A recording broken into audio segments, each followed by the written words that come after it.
Welcome back to JKR academy. So ಒಂದು ಸಿಹಿ ಸುದ್ದಿ ತೃತೀಯ ಭಾಷೆ ಶಿಕ್ಷಕರಿಗೆ ಹಾಗೂ SSLC ವಿದ್ಯಾರ್ಥಿಗಳಿಗೆ ಮುಖ್ಯವಾಗಿ ಈ ವರ್ಷದ 2026 ಹಾಗೂ 27ನೇ ಸಾಲಿನಲ್ಲಿ ಯಾವ ತರ ಅಸೆಸ್ಮೆಂಟ್ ಮಾಡ್ಬೇಕೆನ್ನುವಂಥದ್ದು. ಯಾಕಂದ್ರೆ ಅಸೆಸ್ಮೆಂಟ್ ಯಾವ ತರ ಮಾಡ್ಬೇಕೆನ್ನುವಂಥದ್ದು ಶೈಕ್ಷಣಿಕ ಮಾರ್ಗದರ್ಶಿಯನ್ನು ಸಹಿತ ಬಿಟ್ಟಿರ್ಲಿಲ್ಲ. ಸೊ ಇವಾಗ ಮೌಲ್ಯಾಂಕನ ಸುತ್ತೋಲೆಯನ್ನ ಬಿಟ್ಟಿದ್ದಾರೆ ಇಲಾಖೆ ಕಡೆಯಿಂದ. ಆಲ್ರೆಡಿ ಮುಂಚೆ ಡೇಟ್ ಇದೆ, ಆದ್ರೆ ರಿಲೀಸ್ ಆಗಿದ್ದು ಮಾತ್ರ ಇವಾಗಿದೆ. ಯಾಕಂದ್ರೆ ಇದಕ್ಕಿಂತ ಮುಂಚೆ ನಾವು ಯಾರು ಅದನ್ನ ಕಂಡಿರ್ಲಿಲ್ಲ. ಡೇಟ್ ಜೂನ್ ಕೊಟ್ಟಿದ್ದಾರೆ, ಆದ್ರೆ ಆಗಸ್ಟ್ 1 ಗೆ ನಮಗಿದು ಅವೈಲೇಬಲ್ ಆಗ್ತಾ ಇದೆ. 1ನೇ ತರಗತಿ ಹಿಡ್ಕೊಂಡು 10ನೇ ತರಗತಿವರೆಗೆ ಯಾವ ತರ ಮೌಲ್ಯಾಂಕನ ಮಾಡಬೇಕು, FA1, FA2, FA3, FA4, SA1, SA2 ಜೊತೆಗೆ ಈ ವರ್ಷ LBA ಪರಿಷ್ಕರಣೆ ಆಗುತ್ತಾ ಅನ್ನುವಂತ ಮುಂಚೆನೂ ಕೂಡ ಹೇಳಿದ್ದೆ. ಇಲ್ಲಿನೂ ಸಹಿತ ಅದರ ಉಲ್ಲೇಖ ಇದೆ. ಏನೆಲ್ಲ ಕೊಟ್ಟಿದ್ದಾರೆ ಈ ಒಂದು ಸುತ್ತೋಲೆಯಲ್ಲಿ ಅನ್ನುವಂಥದ್ದನ್ನ ಸಂಪೂರ್ಣವಾಗಿ ನೋಡೋಣ. ಒಂದಿಷ್ಟು ಲಾಂಗ್ ವಿಡಿಯೋ ಆಗಬಹುದು, ತಪ್ಪದೆ ಸ್ಕಿಪ್ ಮಾಡದೆ ಕಂಟಿನ್ಯೂ ಆಗಿ ಕೊನೆಯವರೆಗೂ ಕೂಡ ಈ ಒಂದು ವಿಡಿಯೋವನ್ನ ವೀಕ್ಷಿಸ್ತಾ ಇರಿ. ಸೊ ಹಾಗೂ ಇನ್ನುವರೆಗೂ ಯಾರು ಜೆಕೆಆರ್ ಅಕಾಡೆಮಿನ ಸಬ್ಸ್ಕ್ರೈಬ್ ಮಾಡಿಲ್ಲ ಅವರು ದಯವಿಟ್ಟು ಜೆಕೆಆರ್ ಅಕಾಡೆಮಿನ ಸಬ್ಸ್ಕ್ರೈಬ್ ಮಾಡಿ ಹಾಗೂ ಇಂತಹ ಮಾಹಿತಿಯನ್ನ ಪಡಿತಾ ಇರಿ. ಆತ್ಮೀಯರೇ, ನಮ್ಗೆ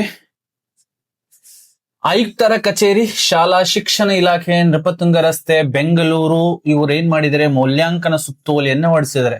ಮೌಲ್ಯಾಂಕನ ಈಸ್ ನಥಿಂಗ್ ಬಟ್ ಅಸೆಸ್ಮೆಂಟ್ ಅಂತ ಕರಿತೀವಿ, ಸರಿನಾ? ಅಸೆಸ್ಮೆಂಟ್ ಸರ್ಕ್ಯುಲರ್ ಯಾವಾಗ ದಿನಾಂಕ 16/6 ಅಂತ ಕೊಟ್ಟಿದ್ದಾರೆ.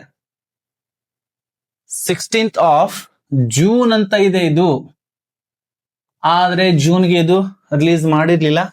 ಇವತ್ತು 1st August ಇದೆ. ಇವತ್ತು ಇದು ನಮ್ಗೆ ಆರ್ಡರ್ ಸಿಕ್ಕಿದೆ. ವೆಬ್ಸೈಟ್ ಅಲ್ಲಿ ಎಲ್ಲೂ ಕೂಡ ಉಪಲಬ್ಧ ಇರಲಿಲ್ಲ. ಇವತ್ತು ಇದನ್ನ ರಿಲೀಸ್ ಅನ್ನು ಮಾಡಿದ್ದಾರೆ. ಇದರಲ್ಲಿ ಏನೇನಿದೆ ಎನ್ನುವಂಥದ್ದು ನೋಡೋಣ.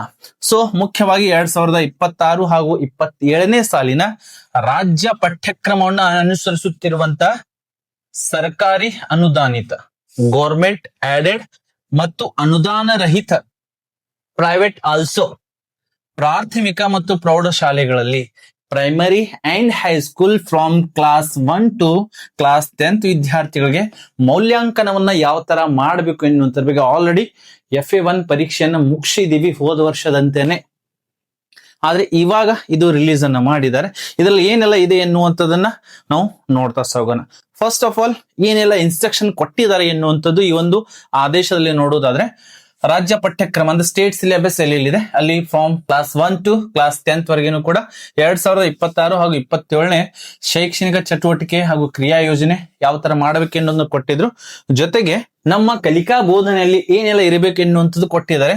ಕಲಿಕಾ ಚೇತರಿಕೆಯನ್ನು ಬಳಸ್ಕೊಳ್ಬೇಕು. Already DSCRT ಯಲ್ಲಿದೆ. ಕಲಿಕಾ ಬಲವರ್ಧನೆ, ಕಲಿಕಾ ಫಲಾಧಾರಿತ ಪ್ರಶ್ನೆಕೋಟಿ ಎಲ್ಲ ಎಲ್ಲಿದ್ದಾವೆ, DSCRT ವೆಬ್ಸೈಟ್ ಅಲ್ಲಿ ಇದೆ. ಅದೆಲ್ಲವನ್ನ ನಮ್ಮ ಬೋಧನಾ ಪ್ರಕ್ರಿಯೆಯಲ್ಲಿ ಅಳವಡಿಸಿ ವಿದ್ಯಾರ್ಥಿಗಳ ಕಲಿಕಾ ಅಂತರವನ್ನು ಬೆಸೆಯಲು ಕ್ರಮ ವಹಿಸುವುದು ಅಂತ ಕೊಟ್ಟಿದ್ದಾರೆ.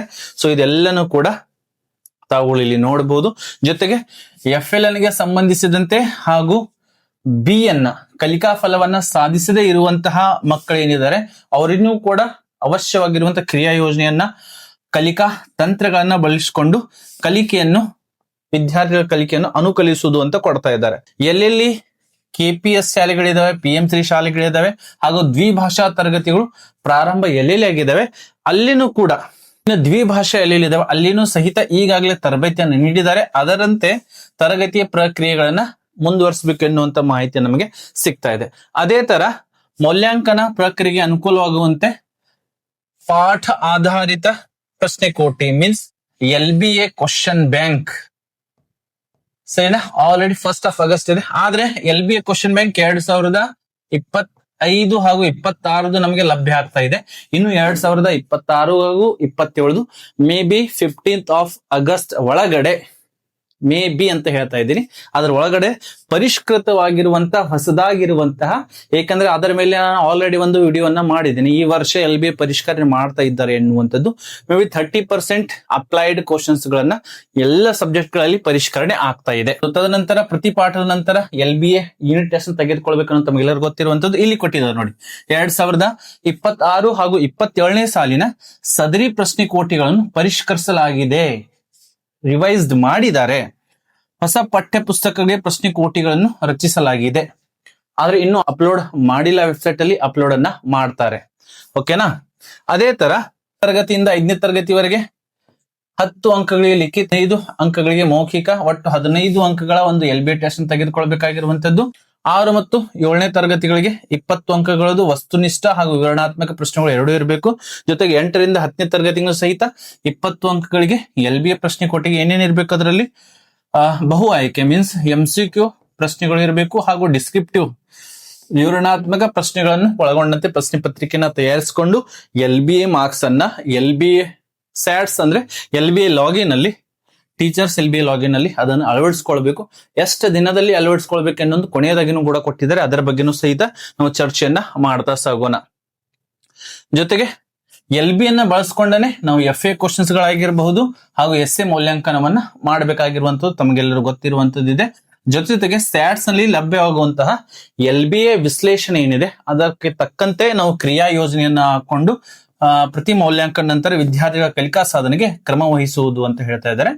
ನಮಗೆ ಗ್ರೇಡ್ ವೈಸ್ ಸಿಗ್ತವೆ, ಯಾವ ವಿದ್ಯಾರ್ಥಿ ಯಾವ ಗ್ರೇಡ್ ತೆಗೆದುಕೊಂಡಿದೆ ನಮ್ಗೆಲ್ಲರೂ ಕೂಡ ಮಾಹಿತಿ ಲಭ್ಯ ಆಗ್ತದೆ. ಜೊತೆಗೆ ಈ ವರ್ಷ ಇದಕ್ಕೂ ಸಂಬಂಧಿಸಿದಂತೆ ಯಾವುದು ಹಾಲಿಸ್ಟಿಕ್ HPC ಅಂತ ಕರಿತೀವಿ, HPC ಹಾಲಿಸ್ಟಿಕ್ ಪ್ರೋಗ್ರೆಸಿವ್ ಕಾರ್ಡ್ ಅಂತ ಹೇಳಿ ಸಮಗ್ರ ಪ್ರಗತಿ ಪತ್ರ ಇಲಾಖೆಯವರು ಬಿಡುಗಡೆ ಮಾಡಿದ್ದಾರೆ. ಆಲ್ರೆಡಿ ಪ್ರಿಂಟೆಡ್ ಆಗಿ ಆಲ್ಮೋಸ್ಟ್ ನಮ್ಮ ಎಲ್ಲ ಸರ್ಕಾರಿ ಶಾಲೆಗಳಲ್ಲಿ ದಿನಚರಿಯಲ್ಲಿ ಅದನ್ನು ಕೊಟ್ಟಿದ್ದಾರೆ. ಅದನ್ನ ಕಾಲ ಕಾಲಕ್ಕೆ ಭರ್ತಿ ಮಾಡುವುದು ಅಂತ ಹೇಳ್ತಾ ಇದ್ದಾರೆ. ಇದು ಮೇನ್ ಆಗಿರುವಂತದ್ದು. ಇನ್ನು FA ಗಳನ್ನ SA ಗಳನ್ನ ಎಷ್ಟು ಅಂಕಕ್ಕೆ ತೆಗೆದುಕೊಳ್ಳಬೇಕು, 1 to 3rd ಆಗಿರ್ಬೋದು, 1 to 5th ಆಗಿರ್ಬೋದು, 6th to 8th ಯಾವ ತರ, 9th ಹಾಗೂ 10th ಯಾವ ತರ ಮಾಡ್ಬೇಕು ಎನ್ನುವಂಥದ್ದನ್ನ ಒಂದೊಂದಾಗಿ ನಾವು ಇಲ್ಲಿ ನೋಡ್ತಾ ಸಾಗೋಣ. ಇಲ್ಲಿ ನೋಡಬಹುದು 2026 ಹಾಗೂ 27ನೇ ಸಾಲಿನಲ್ಲಿ ನೋಡಿದರೆ 1ರಿಂದ 5ನೇ ತರಗತಿವರೆಗೆ ನಮ್ಗೆಲ್ಲರೂ ಗೊತ್ತಿರುವಂತೆ 1ರಿಂದ 3ನೇ ತರಗತಿಗಳಿಗೆ 20% ಆಲ್ರೆಡಿ ಇದನ್ನ ಮಾಡಿದೀನಿ. ಜಸ್ಟ್ FA1 ಅನ್ನ ನೋಡಿ, FA1 ಎಷ್ಟಕ್ಕೆ ತೆಗೆದುಕೊಳ್ಬೇಕು, ಇಲ್ಲಿ ನೋಡಿ 15 ಅಂತ ಕೊಟ್ಟಿದ್ದಾರೆ. FA1 15 ಇದೆ, FA1 ಇದು, FA2 ಸಹಿತ 15ಗೆ, FA3 ಸಹಿತ 15ಗೆ ಇದೆ, FA4 ಸಹಿತ 15%ಗೆ ನಾವು ಅದನ್ನ ಕನ್ವರ್ಟ್ ಮಾಡ್ಕೊಂಡು ಇಟ್ಕೋಬೇಕಾಗಿರುವಂತ ಆಲ್ರೆಡಿ FA1 ನಮ್ದು ಮುಗಿದಿದೆ. ಸರಿನಾ? ಎಲ್ಲಾನು ಕೂಡ 15 ಆಗುತ್ತೆ. ಟೋಟಲ್ ಆಗಿ 60% ನಮ್ದು FA ಆಗತ್ತೆ. ಅದೇ ತರ SA1 ಪ್ಲಸ್ SA2 ಇದನ್ನ SA1 20% ಬೇಕು ಹಾಗೂ SA2 20%ಗೆ ಕನ್ವರ್ಟ್ ಮಾಡಿಕೊಂಡು ಟೋಟಲ್ ಆಗಿ 100% ರಿಸಲ್ಟ್ ನ ಕೊಡಿ ಅನ್ನುವಂಥದ್ದನ್ನು ಹೇಳಿದ್ದಾರೆ. ಮುಂದೆ ಇಲ್ಲಿ ನಾನು ಅದ್ರ ಬಗ್ಗೆ ಚರ್ಚೆ ಮಾಡ್ತಾ ಸಾಕ್ತೀನಿ. ಆಲ್ರೆಡಿ FA1 ಮುಗಿದಿದೆ. 1 to 3rd ಆಗಿರಬಹುದು, 4th 5th ಆಗಿರಬಹುದು, ದ್ವಿಭಾಷಾ ಮಾಧ್ಯಮಗಳಲ್ಲಾಗಿರುವ ಎಷ್ಟು ಸಿಲೆಬಸ್ ಮುಗಿಬೇಕು ಎನ್ನುವಂಥದ್ದು ತಾವುಗಳು ಇಲ್ಲಿ ನೋಡಬಹುದು. ಇನ್ನು ಭಾಷೆಗಳಿಗೆ ಸಂಬಂಧಿಸಿದಂತೆ 1 to 5th ಏನಿದಾವೆ ಭಾಷೆಗಳಲ್ಲಿ ಒಂದು ಪಾಠ ಮತ್ತು ಒಂದು ಪದ್ಯ 1 to 5th ಗೆ ಸಂಬಂಧಿಸಿದಂತೆ ಪರಿಸರ ಅಧ್ಯಯನ ಹಾಗೂ ಗಣಿತ ವಿಷಯಗಳಲ್ಲಿ ಪ್ರತಿ ಪಾಠಕ್ಕೆ LBA ಪ್ರಶ್ನೆ ಕೋಟಿಯನ್ನು ಆಧರಿಸಿ ಭಾಷೆಗಳಾದ್ರೆ ಒಂದು ಪಾಠ ಒಂದು ಪದ್ಯ ಸೇರಿಸಿ 1 ಯೂನಿಟ್ ಟೆಸ್ಟ್ ತೆಗೆದುಕೊಳ್ಬೇಕು. ಪರಿಸರ ಅಧ್ಯಯನ ಹಾಗೂ ಮ್ಯಾಥ್ಸ್ ಅಲ್ಲಿ ಪ್ರತಿಯೊಂದು ಪಾಠಕ್ಕೂ ನಾವು LBA ಯೂನಿಟ್ ಟೆಸ್ಟ್ ಅನ್ನು ತೆಗೆದುಕೊಳ್ಬೇಕಾಗಿರುವಂತ ಸಿದ್ಧಪಡಿಸಿ 10 ಅಂಕಗಳಿಗೆ ಲಿಖಿತ ಹಾಗೂ 5 ಅಂಕಗಳಿಗೆ ಮೌಖಿಕ, ಒಟ್ಟು 15 ಅಂಕಗಳಿಗೆ ಮೌಲ್ಯಾಂಕನ ಮಾಡುವುದು ಅಂತ ಹೇಳ್ತಾ ಇದ್ದಾರೆ. ಸೊ LBA ನಮ್ಮ ಪ್ರಶ್ನೆ ಯೂನಿಟ್ ಟೆಸ್ಟ್ ಏನಿರುತ್ತೆ ಅದು 15 ಮಾರ್ಕ್ಸ್ ಇರಬೇಕು. ಈ 15 ಮಾರ್ಕ್ಸ್ ಅಲ್ಲಿ 10 ಲಿಖಿತ 5 ಮೌಖಿಕ, 10 ಅಂಕಗಳಿಗೆ ಲಿಖಿತ ಹಾಗೂ 5 ಅಂಕಗಳ ಮೌಖಿಕವನ್ನು ಆಧರಿಸಿ ಮೌಲ್ಯಾಂಕನವನ್ನ ಮಾಡುವುದು ಅಂತ ಕೊಡ್ತಾ ಇದ್ದಾರೆ. ಸರಿನಾ? ಆಲ್ರೆಡಿ ನಮ್ಮದು 28/7/2026 30ರವರೆಗೆ FA1 ಪರೀಕ್ಷೆಯನ್ನು ಹಮ್ಮಿಕೊಳ್ಳುವುದು ಅಂತ ಹೇಳ್ತಿದ್ರೆ FA1 ಪರೀಕ್ಷೆ ಆಲ್ರೆಡಿ ನಾವು ಹಮ್ಮಿಕೊಂಡಿದೆ, FA1 ಆಗಿದೆ ನಮ್ದು. ಅದೇ ತರ FA2 ಸಹಿತ 15 ಅಂಕಕ್ಕಿದೆ, same as usual. FA2 date ಸಹಿತ ಆಗಸ್ಟ್ ಅಲ್ಲಿ ಇದೆ. ಸರಿನಾ? ಜುಲೈ ಎಂಡಿಗೆ FA1 ಆಗಿದೆ, ಆಗಸ್ಟ್ ಎಂಡಿಗೆ ನಮ್ದು ಏನಾಗುತ್ತೆ FA2 ಸಹಿತ ಒಂದಿಷ್ಟು ಬೇಗ ಇಟ್ಟಿದ್ದಾರೆ, ಕಂಟಿನ್ಯೂ ಆಗಿ ಕೊಟ್ಟಿದ್ದಾರೆ. ಇದು FA2 1 to 5th ಕ್ಲಾಸ್ಗೆ ಸಂಬಂಧಿಸಿದಂತೆ 15 ಇರಬಹುದು. ಅದೇ ತರ SA1 ಅನ್ನ ನೋಡುವುದಾದ್ರೆ SA1 ಯಾವ ಕ್ಲಾಸ್ಗೆ 1 to 5th ಕ್ಲಾಸ್ಗೆ ಸಂಬಂಧಿಸಿದಂತೆ SA1 ಇದೆ. ಎಷ್ಟಕ್ಕೆ ಕನ್ವರ್ಟ್ ಮಾಡ್ಕೋಬೇಕು, 20ಕ್ಕೆ. ಇಲ್ಲಿ ತಮ್ಗೆ ನೋಡಬಹುದು SA1 ನಮ್ಮದೇನಿದೆ ಫಸ್ಟ್ ಹಾಫ್ ಸೆಮ್ ಅಂದ್ರೆ 16 ಜೂನ್ ಹಿಡ್ಕೊಂಡು 22nd ಸೆಪ್ಟೆಂಬರ್ ವರೆಗೆ ಎಷ್ಟು ಸಿಲೆಬಸ್ ಕವರ್ ಆಗ್ಬೇಕಿತ್ತು ಅಷ್ಟು ಸಿಲೆಬಸ್ ಅನ್ನ ಕವರ್ ಮಾಡಿಕೊಂಡು ಎಲ್ಲಾ ಭಾಷೆ ಮತ್ತು ಕೋರ್ ವಿಷಯಗಳಿಗೆ 10 ಅಂಕಗಳಿಗೆ ಮೌಖಿಕ ಮತ್ತು 40 ಅಂಕಗಳಿಗೆ ಲಿಖಿತ. ಸೊ SA1 ಅನ್ನ ಯಾವ ತರ ರೀಡ್ ಮಾಡ್ಕೊಳ್ಬೇಕಂದ್ರೆ 40 + 10 = 50. ಸರಿನಾ? 50 ಆಗತ್ತೆ. 40 ಇದು ಲಿಖಿತ ಇರತ್ತೆ, ಲಿಖಿತ 10 ಮೌಖಿಕ ಇರತ್ತೆ. ಸರಿನಾ? ಮೌಖಿಕ ಇರತ್ತೆ. ಇದೆಲ್ಲವನ್ನ 50 ಅಂಕಗಳಿಗೆ ತೆಗೆದುಕೊಳ್ಬೇಕಾಗತ್ತೆ. ಬಂದಿರುವಂತ 50 ಅಂಕಗಳನ್ನ 20% ಕನ್ವರ್ಟ್ ಮಾಡ್ಕೊಂಡು ಇಟ್ಕೋಬೇಕು. ಸರಿನಾ? FA1 FA2 FA1 ನಾವು ನೋಡೋದಾದ್ರೆ ಇಲ್ಲಿ ನಿಮಗೆ ಹೇಳ್ತೀನಿ.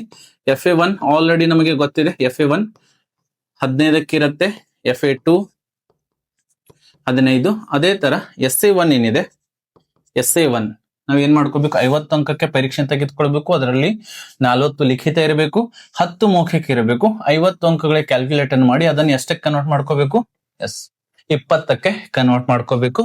SA1 20. ಸೊ ಇದು 50% ಹಾಫ್ ಸೆಮ್ದು ನಮ್ದು ಇಲ್ಲಿ ಕಂಪ್ಲೀಟ್ ಆಗತ್ತೆ. ಸರಿನಾ?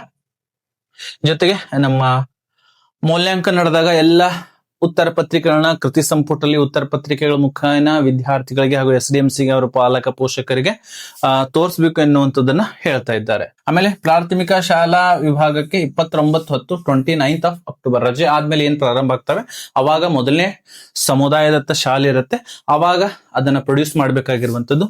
FA1 1 to 5 ಕ್ಲಿಯರ್ ಆಯ್ತು ಅನ್ಕೊಂತೀನಿ. 15 15 20ಗೆ ತೆಗೆದುಕೊಳ್ಬೇಕು. SA1 ಲಿಖಿತ ಪರೀಕ್ಷೆ ಏನಿದೆ 40ಕ್ಕೆ ಲಿಖಿತ, 10ಕ್ಕೆ ಮೌಖಿಕ, ಒಟ್ಟು 50. ಅದನ್ನ ಕನ್ವರ್ಟ್ ಮಾಡ್ಕೊಂಡು 20ಕ್ಕೆ ಇಟ್ಕೋಬೇಕು. ಇದು SA1ಗೆ. FA3 ಸಹಿತ FA3 ಸಹಿತ 15 ಅಂಕಗಳಿಗೆ ತೆಗೆದುಕೊಳ್ಬೇಕಾಗತ್ತೆ. ಇಲ್ಲೆಲ್ಲನೂ ಕೂಡ ಹೇಗೆ ಮಾಡ್ಬೇಕು ಅನ್ನೋದು ಸೇಮ್ ಆಸ್ ಯೂಶುವಲ್ ಯಾವ ತರ ಮಾಡಿದೀವಿ ಅದೇ ತರ. FA4 ಸಹಿತ ನೋಡಿ, FA4 ಸಹಿತ 15 ಅಂಕಕ್ಕಿದೆ. FA1 2 3 4 15 ಅಂಕಕ್ಕಿದೆ. ಅದೇ ತರ 1 ರಿಂದ 5ನೇ ತರಗತಿಗೆ SA2 ಅನ್ನ ಯಾವ ತರ ತೆಗೆದುಕೊಳ್ಬೇಕು ನೋಡಿ. ನಾವು SA1 ಅನ್ನ 40+10 ಇಟ್ಕೊಂಡಿದ್ವಿ, ಇಲ್ಲಿನೂ ಸಹಿತ 40+10 50 ಅಂಕಕ್ಕೆ ಕನ್ವರ್ಟ್ ಮಾಡ್ಕೋಬೇಕು. ಇಲ್ಲಿ ತಾವು ನೋಡಬಹುದು ಎಲ್ಲ ಭಾಷೆ ಮತ್ತು ಎಲ್ಲ ಕೋರ್ ವಿಷಯಗಳಿಗೆ 10 ಅಂಕಗಳಿಗೆ ಮೌಖಿಕ ಹಾಗೂ 40 ಅಂಕಗಳಿಗೆ ಲಿಖಿತ, ಒಟ್ಟಾರೆ 50 ಅಂಕಗಳಿಗೆ ನಡೆಸಿ ಮೌಲ್ಯಾಂಕನ ನಡೆಸಿ 20 ಅಂಕಗಳಿಗೆ ಪರಿವರ್ತನೆಯನ್ನ ಮಾಡ್ಕೊಳ್ಬಹುದು. ಸೊ ಇದನ್ನ ನಾವು ಎಷ್ಟಕ್ಕೆ ಕನ್ವರ್ಟ್ ಮಾಡ್ಕೋಬೇಕು, 20%ಕ್ಕೆ ಇದನ್ನ ಕನ್ವರ್ಟ್ ಮಾಡ್ಕೋಬೇಕು. 20 ಅಂಕಕ್ಕೆ ಅದನ್ನ ಕನ್ವರ್ಟ್ ಮಾಡ್ಕೋಬೇಕು. ಜೊತೆಗೆ ಸಿಲೆಬಸ್ ಏನಿದೆ ಇದು ಸೇಮ್ ವೈಸ್ ಹೋಗುತ್ತೆ. ಸೊ ಇಲ್ಲಿ SA2ಗೆ ಆಫ್ಟರ್ ರಜೆಯಿಂದ ಹಿಡ್ಕೊಂಡು 14th ಮಾರ್ಚ್ ವರೆಗೆ, ಸರಿನಾ? 14th ಮಾರ್ಚ್ ವರೆಗೆ. ಆಮೇಲೆ ನಮ್ಮ SA2 ದಿನಾಂಕಗಳು ಸಹಿತ ಈಗಾಗಲೇ ಕೊಟ್ಟಿದ್ದಾರೆ. 15th ಮಾರ್ಚ್ ಇಂದ ಹಿಡ್ಕೊಂಡು 20th ಮಾರ್ಚ್ ವರೆಗೆ SA2 ಪರೀಕ್ಷೆಯನ್ನ ನಡೆಸಬೇಕು ಅಂತ ಇದೆ. ಜೊತೆಗೆ ಏಪ್ರಿಲ್ ಅಲ್ಲಿ ನಮ್ಮ ಸಮುದಾಯದತ್ತ ಶಾಲೆ ನಡೆಯುತ್ತೆ. ಇಲ್ಲಿ 50 ಅಂಕ ಕೊಡಬೇಕು. ಕ್ಲಿಯರ್ ಆಯ್ತಾ? ನೋಡಿ, FA1 plus FA2 FA3 plus FA4. So ಇದನ್ನ 15 ಪ್ಲಸ್ 15 ಪ್ಲಸ್ 15 ಪ್ಲಸ್ 15 ಇದು ಎಷ್ಟಾಗತ್ತೆ, 60 ಆಗತ್ತೆ. ಜೊತೆಗೆ SA1 ಪ್ಲಸ್ SA2 ಇದು 20ಗೆ ಕನ್ವರ್ಟ್ ಮಾಡ್ಕೋತೀವಿ. ಇದನ್ನು ಸಹಿತ 20 ಕನ್ವರ್ಟ್ ಮಾಡ್ಕೋತೀವಿ. ಇದನ್ನ 40 ಮಾಡ್ಕೋತೀವಿ. 60 ಪ್ಲಸ್ 40 100%ಕ್ಕೆ ರಿಸಲ್ಟ್ ಅನ್ನ ಕೊಡಬೇಕಾಗಿರುವಂತದ್ದು. ಇದು 1 to 5th ಗೆ ಸಂಬಂಧಿಸಿದಂತೆ. ಇನ್ನು 6 ರಿಂದ 8ನೇ ತರಗತಿಗೆ ಸಂಬಂಧಿಸಿದಂತೆ ಸಹಿತ ನಾವು ನೋಡೋಣ. 6 ರಿಂದ 8ನೇ ತರಗತಿಗೆ ಸಂಬಂಧಿಸಿದಂತೆ 6th 7th ಸೇಮ್ ಇರುತ್ತೆ, 8th ಸ್ವಲ್ಪ ಡಿಫರೆನ್ಸ್ ಇರುತ್ತೆ. ಡಿಫರೆನ್ಸ್ ಅಂದ್ರೆ ಏನು ಅಂದ್ರೆ ಕೇವಲ ಸಿಲೆಬಸ್, SA2ಗೆ ಸಿಲೆಬಸ್ ಏನಿದೆ ಅಲ್ಲಿ ಮಾತ್ರ ಚೇಂಜ್ ಆಗ್ತದೆ. ಇಲ್ಲಿ FA1 ಅನ್ನ 10ಗೆ ತಗೋತೀವಿ, 1 to 5th ಗೆ 15 ತಗೊಂಡ್ರೆ FA1 ಎಷ್ಟಕ್ಕೆ, 10ಕ್ಕೆ ಕನ್ವರ್ಟ್ ಮಾಡ್ಕೋಬೇಕು. ಸರಿನಾ? FA1 ಏನಿದೆ 10ಕ್ಕೆ ಕನ್ವರ್ಟ್ ಮಾಡ್ಕೋಬೇಕು. ಇಲ್ಲಿನೂ ಸಹಿತ LB ಯೂನಿಟ್ ಟೆಸ್ಟ್ ನ ಯಾವ ತರ ಮಾಡ್ಬೇಕು ಎನ್ನುವಂಥದ್ದು ಭಾಷೆಗಳಾದರೆ ಲ್ಯಾಂಗ್ವೇಜಸ್, ಆಲ್ ಲ್ಯಾಂಗ್ವೇಜಸ್, ಒಂದು ಗದ್ಯ ಪಾಠ ಒಂದು ಪದ್ಯ ಪಾಠ ಸೇರಿಸಿ 1 ಯೂನಿಟ್ ಟೆಸ್ಟ್. ಸಮಾಜ ವಿಜ್ಞಾನದಲ್ಲಿ 3 ಪಾಠಗಳನ್ನು ಸೇರಿಸಿ 1 ಯೂನಿಟ್ ಟೆಸ್ಟ್ ಅನ್ನ, ಹಾಗೂ ಗಣಿತ ಮತ್ತು ವಿಜ್ಞಾನಕ್ಕೆ ಸಂಬಂಧಿಸಿದಂತೆ ಇಲ್ಲಿನೂ ಸಹಿತ ನಾವು ಪ್ರತಿಯೊಂದು ಸಪರೇಟ್ ಆಗಿ ಪ್ರತಿಯೊಂದು ಪಾಠಕ್ಕೂ ಸಹಿತ LB ಯೂನಿಟ್ ಟೆಸ್ಟ್ ಅನ್ನ ಎಷ್ಟು ಅಂಕಗಳಿಗೆ, 20 ಅಂಕಗಳಿಗೆ ಲಿಖಿತ ಪರೀಕ್ಷೆ ಮಾಡೋದು. ಇಲ್ಲಿ ಮೌಖಿಕ ಇಲ್ಲ. ಸರಿನಾ? ಲಿಖಿತ ಪರೀಕ್ಷೆನ ಮಾಡುವುದು ಅಂತ ಹೇಳಿದರೆ ಆಲ್ರೆಡಿ ನಾವು ಈಗ ಕಂಪ್ಲೀಟ್ ಮಾಡಿದ್ವಿ FA1 ಅನ್ನ. ಸೊ ಎಷ್ಟು ಸಿಲೆಬಸ್ ಮುಗಿಸ್ಬೇಕೆನ್ನುವಂತ ಕೊಟ್ಟಿದ್ದಾರೆ. ಇನ್ನ FA1 ಯಾವ ತರ ನಾವು 10 ಇದಕ್ಕೆ ಕನ್ವರ್ಟ್ ಮಾಡ್ಕೋಬೇಕಂದ್ರೆ LB ಟೆಸ್ಟ್ ಆಗಿರ್ಬಹುದು, ಅವರಿಗೆ ಕೊಟ್ಟಿರುವಂತಹ ಪಾಠ ಆಧಾರಿತ ಮೂಲ್ಯಾಂಕನಗಳಿರ್ಬೋದು, ಗೃಹ ಪಾಠಗಳು, ಪ್ರಾಜೆಕ್ಟ್ ವರ್ಕ್ಗಳು, ಚಟುವಟಿಕೆ ಪುಸ್ತಕಗಳು, ಜೊತೆಗೆ ಇತರೆ ಲಿಖಿತ ಮತ್ತು ಮೌಖಿಕ ಚಟುವಟಿಕೆಗಳನ್ನ ಆಧರಿಸಿ ಗಳಿಸಿದ ಕಲಿಕಾಫಲಗಳ ಒಟ್ಟಾರೆ ಸಾಧನೆಯನ್ನು 10 ಅಂಕಗಳಿಗೆ ನಾವು ಅದನ್ನ ಪರಿವರ್ತನೆಯನ್ನ ಮಾಡ್ಕೋಬೇಕಾಗಿರುವಂತದ್ದು. FA1 10 ಇದೆ, ಅದೇ ತರ FA2 ಸೇಮ್ ಇರುತ್ತೆ, ಸೇಮ್ ಏನು ಚೇಂಜ್ ಇಲ್ಲ. FA2 ಕೂಡ 10 ಅಂಕಕ್ಕೆ ಇರುತ್ತೆ, 20 ಅಂಕಗಳಿಗೆ ಪ್ರತಿಯೊಂದು ಪಾಠಕ್ಕೆ LB ಇರ್ತದೆ. ಆಗಸ್ಟ್ ಅಲ್ಲಿ ಸಹಿತ ಏನಿದೆ FA2 ಎಕ್ಸಾಮ್ಗಳು ನಡೀತವೆ 27th of August ಹಿಡ್ಕೊಂಡು 31st of August ವರೆಗೆ. ಓಕೆನಾ? ಅದೇ ತರ ಮೊದಲನೇ ಸಂಕಲನಾತ್ಮಕ ಪರೀಕ್ಷೆ SA1 ಅಂತ ಏನು ಕರಿತೀವಿ, SA1. ಸೊ ಇಲ್ಲಿ ಎಷ್ಟಕ್ಕೆ 30% ನಾವು ಕನ್ವರ್ಟ್ ಮಾಡ್ಕೋಬೇಕಾಗಿರುವಂತದ್ದು. SA1 ಅನ್ನ 30% ಕನ್ವರ್ಟ್ ಮಾಡ್ಕೊಳ್ಬೇಕಾಗಿರುವಂತದ್ದು. ಎಷ್ಟೆಷ್ಟು ಅಂಕಗಳು ತೆಗೆದುಕೊಳ್ಬೇಕು ಎನ್ನುವಂಥದ್ದಾದ್ರೆ ಇಲ್ಲಿ ನೋಡಿ 40 + 10. ನಮ್ಮ SA1 ಅರ್ಧ ವಾರ್ಷಿಕ ಪರೀಕ್ಷೆ ಏನಿದಾವೆ ಸೆಪ್ಟೆಂಬರ್ ಅಲ್ಲಿ ನಡೀತವೆ. ಸೆಪ್ಟೆಂಬರ್ ಅಲ್ಲಿ ನಾವು ಏನ್ ಮಾಡ್ಬೇಕಾಗಿರುವಂತದ್ದು, ಹಾಫ್ ಸೆಮ್ ಮುಗಿಯುವವರೆಗೂ ಸಹಿತ 23rd of September ಗೆ ನಮ್ಮ SA2 ಪ್ರಾರಂಭ ಆಗ್ತವೆ. SA1 ಎಷ್ಟಕ್ಕೆ 40 + 10 ಇದೆ, ಸರಿನಾ? ಇದನ್ನ 50ಕ್ಕೆ ಕನ್ವರ್ಟ್, 50 ಅಂಕಗಳಾಗ್ತವೆ ಒಟ್ಟಿಗಾಗಿ, ಅದನ್ನ 30ಕ್ಕೆ ಕನ್ವರ್ಟ್ ಮಾಡ್ಕೋಬೇಕು. ಸೊ ಇದನ್ನ ಮತ್ತೆ ಏನ್ ಮಾಡ್ಕೋಬೇಕು, 30ಕ್ಕೆ ಕನ್ವರ್ಟ್ ಮಾಡ್ಕೋಬೇಕು. ಅಂದ್ರೆ ಫಾರ್ ಎಕ್ಸಾಂಪಲ್ FA1 10ಕ್ಕೆ ತಗೊಳ್ತೀವಿ, FA2 ಏನಿದೆ 10 ಹಾಗೂ SA1 ಏನಿದೆ ಅದು 30, ಸರಿನಾ? ಹೀಗೆ ಒಟ್ಟು ಅರ್ಧ ವಾರ್ಷಿಕಕ್ಕೆ 50%ಕ್ಕೆ ನಮಗೂ ಅಂಕಗಳು ಸಿಗ್ತವೆ. ಓಕೆನಾ? FA3 ಸಹಿತ ಸೇಮ್ ಇದೆ, ಭಾಷೆ LB ಯೂನಿಟ್ ಟೆಸ್ಟ್ ಹೇಗಿದೆ ಹಾಗೆ ಇದೆ. FA4 ಸಹಿತ ಸೇಮ್ ಇದೆ. ಸಿಲೆಬಸ್ ನಮ್ದು ಎಷ್ಟೆಷ್ಟು ಕವರ್ ಆಗ್ಬೇಕು ಅಷ್ಟೆಲ್ಲ ಕವರ್ ಅನ್ನ ಮಾಡ್ಕೊಳ್ಬೇಕು. ಇನ್ನು SA2 ಏನಿದೆ ನೋಡಿ, SA2 6 ಮತ್ತು 7ನೇ ತರಗತಿಗೆ ಸಪರೇಟ್ ಆಗತ್ತೆ. 6 ಮತ್ತು 7ನೇ ತರಗತಿಗೆ ಹಾಫ್ ಸೆಮ್, ಸರಿನಾ? 6 ಮತ್ತು 7ನೇ ತರಗತಿಗೆ ಹಾಫ್ ಸೆಮ್ ಸಿಲೆಬಸ್ ಮಾತ್ರ ಇರುತ್ತೆ, ಸರಿನಾ? ಅಕ್ಟೋಬರ್ ಟು ನಮ್ಮ ಮಾರ್ಚ್ ವರೆಗೆ ಸಿಲೆಬಸ್ ಇರುತ್ತೆ. SA1 40 + 10 ತೆಗೆದುಕೊಂಡಿದ್ವಿ, SA2 ಸಹಿತ 40 + 10 ಇರಬೇಕು. 6th ಹಾಗೂ 7th ಗೆ ಇದನ್ನ 50 ಅಂಕ ಆಗತ್ತೆ. ಇದನ್ನ ಎಷ್ಟಕ್ಕೆ 30%ಕ್ಕೆ ಕನ್ವರ್ಟ್ ಅನ್ನ ಮಾಡ್ಕೊಂಡು ಇಡಬೇಕಾಗಿರುವಂತದ್ದು. ಇದು ಹಾಫ್ ಸೆಮ್ ಸಿಲೆಬಸ್ 6th ಹಾಗೂ 7th ಗೆ. ಇನ್ನು 8th ಕ್ಲಾಸ್ಗೆ ಸ್ವಲ್ಪ ಏನಾಗತ್ತೆ, ಬೇರೆ ಆಗತ್ತೆ. 8ನೇ ತರಗತಿಗೆ ಸಂಬಂಧಿಸಿದಂತೆ 8ನೇ ತರಗತಿಗೆ ಸ್ವಲ್ಪ ಚೇಂಜ್ ಆಗತ್ತೆ. SA2 ಇಲ್ಲಿ ಏನಿರುತ್ತೆ, SA1 ಇಲ್ಲಿ 40 + 10 ಮಾಡಿರ್ತೀವಿ, ಆದ್ರೆ SA2 ಏನಿದೆ ನೋಡಿ 50 + 10 ಮಾಡ್ಬೇಕಾಗಿರುವಂತದ್ದು. 50 ಅಂಕಗಳಿಗೆ ಲಿಖಿತ ಹಾಗೂ 10 ಅಂಕಗಳಿಗೆ ಮೌಖಿಕ, ಒಟ್ಟು 60 ಅಂಕಗಳಿಗೆ ತೆಗೆದುಕೊಳ್ಬೇಕಾಗಿರುವಂತದ್ದು. ಸಿಲೆಬಸ್ ಸಂಪೂರ್ಣ ಸಿಲೆಬಸ್ ಇರುತ್ತೆ ನೋಡಿ, ಜೂನ್ 2026 ಇಟ್ಕೊಂಡು March 2027 5th and 6th 1 to 7th ಏನಿದೆ ಸೆಮ್ ವೈಸ್ ಕೌಂಟ್ ಮಾಡ್ತೀವಿ. ಆದ್ರೆ 8, 9 ಮತ್ತು 10 ವಾರ್ಷಿಕ ಪರೀಕ್ಷೆಗಳೇನಿದಾವೆ ಸಂಪೂರ್ಣ ಒಂದು ವರ್ಷದ ಸಂಪೂರ್ಣ ಸಿಲೆಬಸ್ ಅನ್ನ ನಾವಿಲ್ಲಿ ಗಣನೆಗೆ ತೆಗೆದುಕೊಳ್ಬೇಕಾಗತ್ತೆ. SA1 ಅನ್ನ ನಾವೇನ್ ಮಾಡಿದ್ವಿ, 40 + 10 ಮಾಡಿದ್ವಿ, 50ಗೆ ಇಟ್ಟಿದ್ವಿ, ಅದನ್ನ 30 ಕನ್ವರ್ಟ್ ಮಾಡ್ಕೊಂಡಿದ್ವಿ. ಆದ್ರೆ SA2 ಏನಿದೆ 8th ಕ್ಲಾಸ್ಗೆ 50 + 10 ಮಾಡ್ಕೊಂಡು 60 ಆಗತ್ತೆ. ಇದನ್ನ ಮತ್ತೆ 30% ಅಥವಾ 30 ಅಂಕಗಳಿಗೆ ನಾವು ಕನ್ವರ್ಟ್ ಅನ್ನ ಮಾಡ್ಕೊಳ್ಬೇಕಾಗಿರುವಂತದ್ದು. ಓಕೆನಾ? FA1 10 ಇದೆ, FA2, FA3, FA4 ಅದನ್ನು ಸೇರ್ಕೊಂಡ್ರೆ ಎಲ್ಲವನ್ನು ಸೇರ್ಕೊಂಡು ಎಷ್ಟಾಗತ್ತೆ, 40 ಆಗತ್ತೆ. ಅದೇ ತರ SA1 30 ಕನ್ವರ್ಟ್ ಮಾಡ್ಕೊಂಡಿದ್ವಿ, SA2 30 ಕನ್ವರ್ಟ್ ಮಾಡ್ಕೊಂಡಿವಿ. ಹೀಗೆ 100%ಕ್ಕೆ ರಿಸಲ್ಟ್ ಅನ್ನ 6 to 8th ವರೆಗೆ ಕೊಡ್ಬೇಕಾಗಿರುವಂತದ್ದು. ಓಕೆನಾ? ಇದೆಲ್ಲನೂ ಕೂಡ ಕ್ಲಿಯರ್ ಆಯ್ತು ಅಂತ ಅನ್ಕೊಂತೀನಿ. ಅದೇ ತರ ಇನ್ನು 9 ಮತ್ತು 10ನೇ ತರಗತಿಗೆ ಸಂಬಂಧಿಸಿದಂತೆ ನೋಡಿ, FA1 ಅನ್ನ 50ಕ್ಕೆ ಕನ್ವರ್ಟ್ ಮಾಡ್ಕೋತೀವಿ. ಯಾಕಂದ್ರೆ 9th ಹಾಗೂ 10th ಗೆ ಏನಿದೆ ಇಂಟರ್ನಲ್ ಮಾರ್ಕ್ಸ್ ಇದಾವೆ, ಆಂತರಿಕ ಮೌಲ್ಯಾಂಕನ ಇರೋದರಿಂದ 50 ಅಂಕಗಳಿಗೆ FA1 ಅನ್ನ ಮಾಡ್ತೀವಿ. FA1 50 ಅಂಕಗಳಿಗೆ ಇರುತ್ತೆ, ಸರಿನಾ? ಆಮೇಲೆ LB ಎಕ್ಸಾಮ್ ಇಲ್ಲಿನೂ ಸಹಿತ ಸೇಮ್ ಇದೆ. ಭಾಷೆಗಳಲ್ಲಿ ಆದ್ರೆ ಒಂದು ಪಾಠ, ಒಂದು ಪದ್ಯ ಪಾಠ ಸೇರಿಸಿ 1 ಯೂನಿಟ್ ಟೆಸ್ಟ್ ಇದೆ. ಸಮಾಜ ವಿಜ್ಞಾನಕ್ಕೆ 3 ಪಾಠಗಳನ್ನು ಸೇರಿಸಿ 1 ಯೂನಿಟ್ ಟೆಸ್ಟ್ ಇದೆ.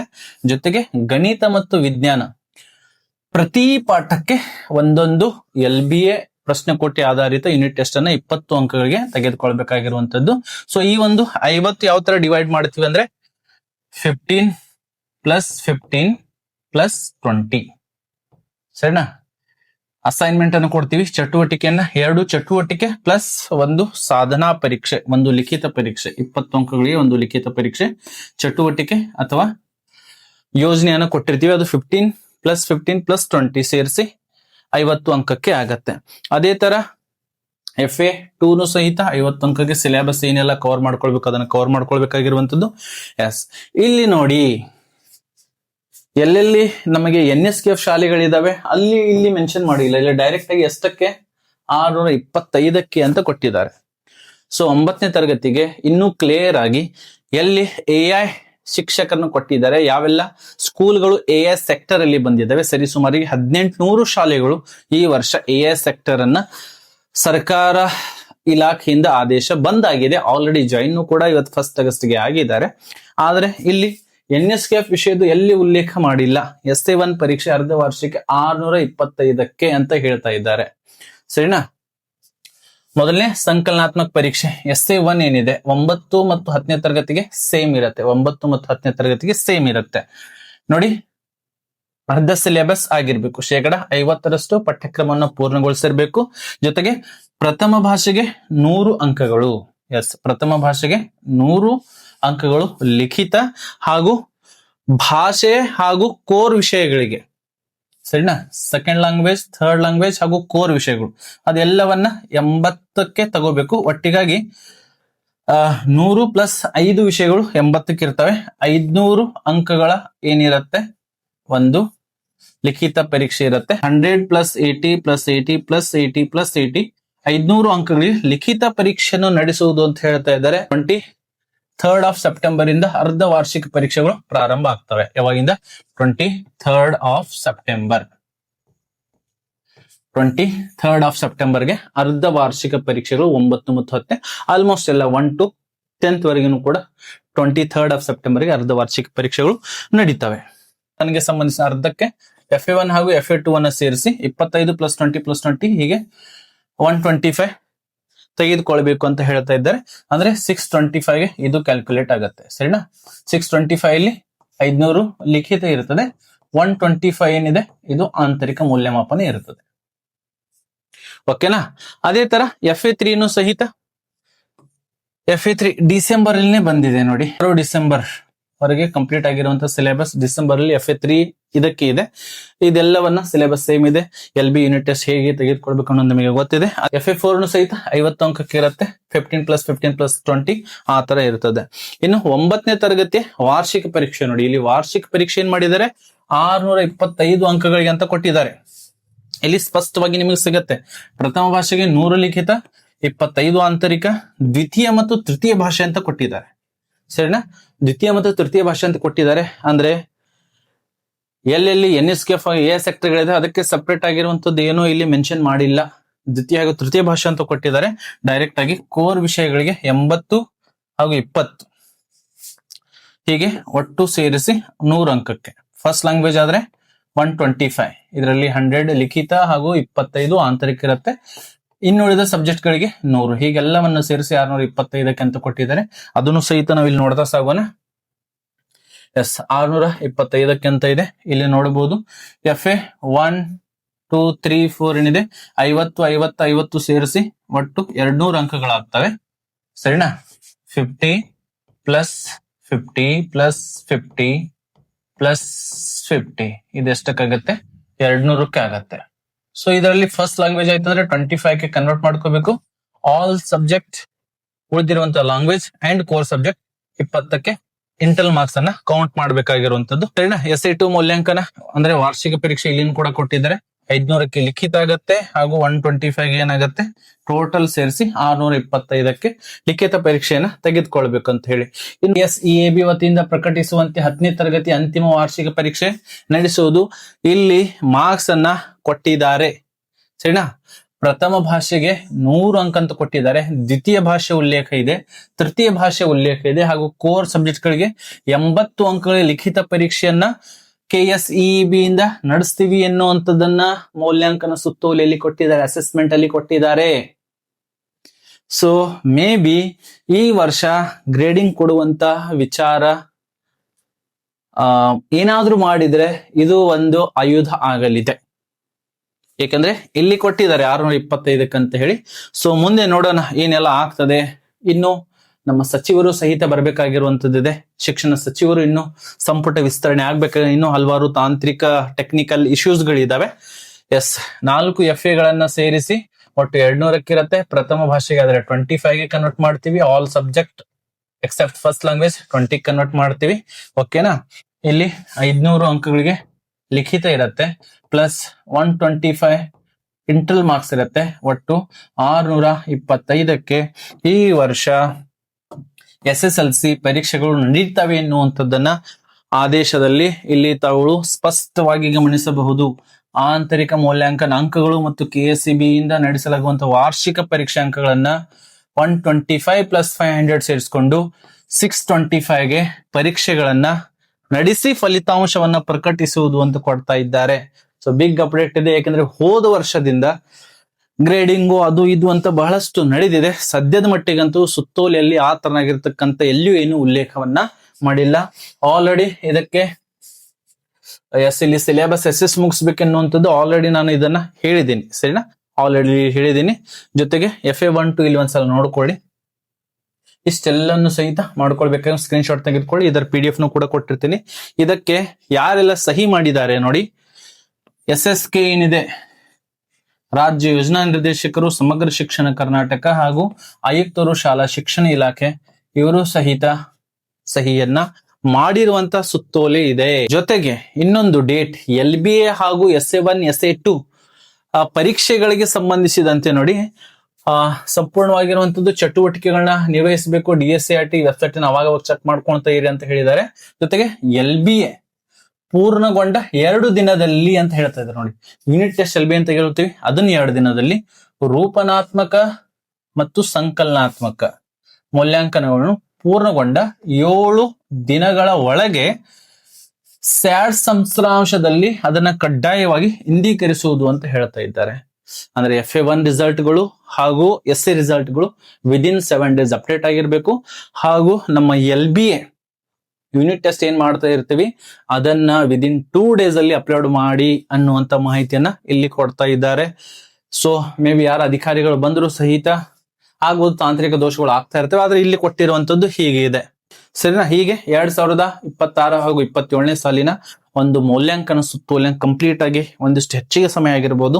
ಆದ್ರೆ ವಿಶೇಷವಾಗಿ SSLC ವಿದ್ಯಾರ್ಥಿಗಳಿಗೆ 3rd ಲ್ಯಾಂಗ್ವೇಜ್ಗೆ ಸಂಬಂಧಿಸಿದಂತೆ ಯಾವುದೇ ತರನಾಗಿರ್ತಕ್ಕಂಥ ಗ್ರೇಡಿಂಗ್ ವ್ಯವಸ್ಥೆ ಬಗ್ಗೆ ಉಲ್ಲೇಖ ಮೌಲ್ಯಾಂಕನ ಸುತ್ತೋಲೆಯಲ್ಲಿ ಮಾಡಿಲ್ಲ.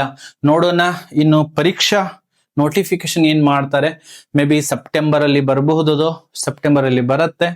ಅವಾಗ ಮತ್ತೆ ಏನೆಲ್ಲ ಮಾಡ್ತಾರೆ ಸುತ್ತೋಲೆಯಲ್ಲಿ ಅನ್ನುವಂಥದ್ದು ಕಾದ್ ನೋಡ್ಬೇಕು. ಸದ್ಯದ ಮಟ್ಟಿಗಂತೂ ಎಲ್ಲಿಯೂ ಸಹಿತ 525ಕ್ಕೆ ನಾವು ಮಾಡ್ತೀವಿ, 3rd ಲ್ಯಾಂಗ್ವೇಜ್ ಅನ್ನ ಬಿಡ್ತೀವಿ ಎನ್ನುವಂಥ ಎಲ್ಲಿಯೂ ಸಹಿತ ಉಲ್ಲೇಖ ಇಲ್ಲ. ಇದು ನಮಗೆ ಒಂದು ಆಧಾರ, ಓಕೆನಾ. ಸೊ 3rd ಲ್ಯಾಂಗ್ವೇಜ್ಗೆ ಸಂಬಂಧಿಸಿದಂತೆ ಯಾವುದೇ ತರನಾಗಿರ್ತಕ್ಕಂಥ ಭಯ ಬೇಡ. ಗ್ರೇಡ್ ನೋ ಅಂಕಗಳು ಅದನ್ನ ಚಿಂತೆ ಮಾಡೋದಕ್ಕೆ ಹೋಗಬೇಡಿ. 625ಕ್ಕೆ ಪರೀಕ್ಷಾ ತಯಾರಿಯನ್ನ ವಿಶೇಷವಾಗಿ SSLC ವಿದ್ಯಾರ್ಥಿಗಳು ಮಾಡ್ರಿ ಎನ್ನುವಂಥದ್ದನ್ನ ಈ ಒಂದು ಸಂದರ್ಭದಲ್ಲಿ ನಾನು ಹೇಳಲಿಕ್ಕೆ ಇಷ್ಟಪಡ್ತೀನಿ. ಜೊತೆಗೆ NSQF ವಿಷಯಗಳಿಗೂ ಸಂಬಂಧಿಸಿದಂತೆ 9ನೇ ತರಗತಿಯಲ್ಲಿ ಸಪರೇಟ್ ಆಗಿ ಎಲ್ಲೂ ಏನು ಮೆನ್ಷನ್ ಮಾಡಿಲ್ಲ. AR ಸೆಕ್ಟರ್ 1800 ಶಾಲೆಗಳು ಏನ್ ಮಾಡಿದ್ದಾರೆ, 1624 ಇತ್ತು, ಪ್ಲಸ್ ಅದಕ್ಕೆ ಇನ್ನೊಂದಿಷ್ಟು ಶಾಲೆಗಳನ್ನು ಸೇರಿಸಿ ಸರಿಸುಮಾರಾಗಿ 1800 ಶಾಲೆಗಳು ಈ ವರ್ಷ AR ಸೆಕ್ಟರ್ ನ ಪ್ರಾರಂಭ ಮಾಡಿಕೊಂಡಿದ್ದಾವೆ. ಅದರನ್ನು ಸಹಿತ ಮೌಲ್ಯಾಂಕನ ಇಲ್ಲಿ ಏನು ಕೊಟ್ಟಿಲ್ಲ. Just language and core subject, language ಅಲ್ಲಿ first language, second language and 3rd language plus core ವಿಷಯಗಳಾಗಿರ್ತಕ್ಕಂಥ ಗಣಿತ, ವಿಜ್ಞಾನ, ಸಮಾಜ ವಿಜ್ಞಾನ ಎಲ್ಲವನ್ನು ಕೊಟ್ಟಿದ್ದಾರೆ. 625 9ನೇ ತರಗತಿ ಹಾಗೂ 625 10ನೇ ತರಗತಿನೂ ಸಹಿತ ಎನ್ನುವಂಥದ್ದನ್ನ ಇಲಾಖೆ ಆದೇಶ ನಮ್ಮ ಹತ್ರ ಇದೆ. ಸೊ ಅದನ್ನ NSQF ವಿಷಯಗಳನ್ನ ಎಲ್ಲಾ ವಿದ್ಯಾರ್ಥಿಗಳಿಗೆ ಕಲಿಸಬೇಕು ಎನ್ನುವಂಥದ್ದು ಲಿಖಿತ ಆದೇಶದಲ್ಲಿ ಅಂತೂ ಎಲ್ಲೂ ಇಲ್ಲ, ಬರೀ 9ನೇ ತರಗತಿ ಉಲ್ಲೇಖ ಮಾತ್ರ ಇದೆ. ಆದ್ರೆ ಒಂದಿಷ್ಟು ಸಭೆಗಳಲ್ಲಿ ಸಂಪೂರ್ಣವಾಗಿ 9ನೇ ತರಗತಿ ವಿದ್ಯಾರ್ಥಿಗಳಿಗೆ AI ಸೆಕ್ಟರ್ ಎಲ್ಲೆಲ್ಲಿದೆ ಅವರಿಗೆ AI ವಿಷಯವನ್ನು ಬೋಧಿಸಬೇಕು ಎನ್ನುವಂತ ವಿಷಯ ಪ್ರಸ್ತಾಪ ಇದೆ. ಅದರ ಲಿಖಿತದಲ್ಲಿ ಎಲ್ಲೂ ಇಲ್ಲ, ಸಭೆಗಳಲ್ಲಿ ಹೇಳಿದ್ದಾರೆ. ಆದ್ರೆ ಇಲ್ಲಿ ಅದರ ಬಗ್ಗೆ ಯಾವುದೇ ತರನಾಗಿರ್ತಕ್ಕಂಥ ಉಲ್ಲೇಖ ಇಲ್ಲ ಮೌಲ್ಯಾಂಕನ ಸುತ್ತೋಲೆಯಲ್ಲಿ. ನೋಡೋಣ ಮುಂದೆ ಏನೆಲ್ಲ ಬೆಳವಣಿಗೆ ಆಗ್ತವೆ ಅನ್ನುವಂತ ಮತ್ತೆ ನಾನು ಅಪ್ಡೇಟ್ ಮಾಡ್ತಾ ಇರ್ತೀನಿ. ಈ ಒಂದು ವಿಡಿಯೋ ನಿಮಗೆ ಇಷ್ಟವಾಗಿದ್ರೆ ಹಾಗೂ ಇಷ್ಟೊತ್ತವರೆಗೂ ಕೂಡ ತಾವು ಪೇಷನ್ಸ್ ಇಂದ ವೀಕ್ಷಣೆ ಮಾಡಿದ್ದಕ್ಕೆ ಧನ್ಯವಾದಗಳು ಹೇಳ್ತಾ, ಜಕ್ಯಾರ್ ಅಕಾಡೆಮಿನ ಇನ್ನೂವರೆಗೂ ಯಾರು ಸಬ್ಸ್ಕ್ರೈಬ್ ಮಾಡಿಲ್ಲ ದಯವಿಟ್ಟು ಅವರು ಜಕ್ಯಾರ್ ಅಕಾಡೆಮಿನ ಸಬ್ಸ್ಕ್ರೈಬ್ ಮಾಡಿ. ಮತ್ತೆ ಮುಂದಿನ ವಿಡಿಯೋದಲ್ಲಿ ನಾವು ಭೇಟಿ ಆಗೋಣ ಅಂತ ಹೇಳ್ತಾ ಜೈ ಹಿಂದ್.